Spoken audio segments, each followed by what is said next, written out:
बिहार में असेंबली इंतखाबात के तहत पहले मरहले की वोटिंग कल होना है। इससे पहले कांग्रेस सदर सोनिया गांधी ने वोटरों के नाम पैगाम जारी किया। अपने इस पैगाम में उन्होंने नीतीश कुमार हुकूमत पर जमकर निशाना साधा।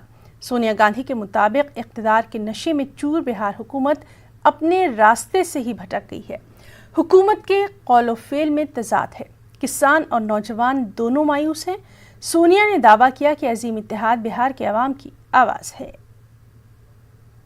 बिहार के मेरे प्यारे भाइयों और बहनों, बिहार की पवित्र और ऐतिहासिक धरती को मैं नमन करती हूँ।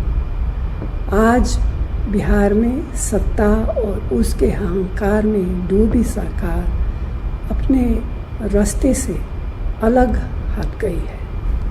न उनकी करनी अच्छी है न कटनी।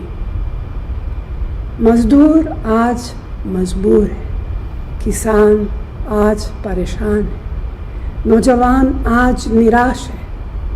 अर्थव्यवस्था की नाजुक स्थिति लोगों के जीवन पर भारी पड़ रही है। धरती के बेटों पर आज गंभीर संकट है।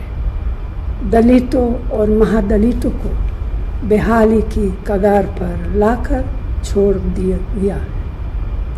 समाज के पिछड़े वर्ग भी इसी बदहाली के शिकार है। बिहार की जनता की आवाज़ कांग्रेस महागठबंधन के साथ है।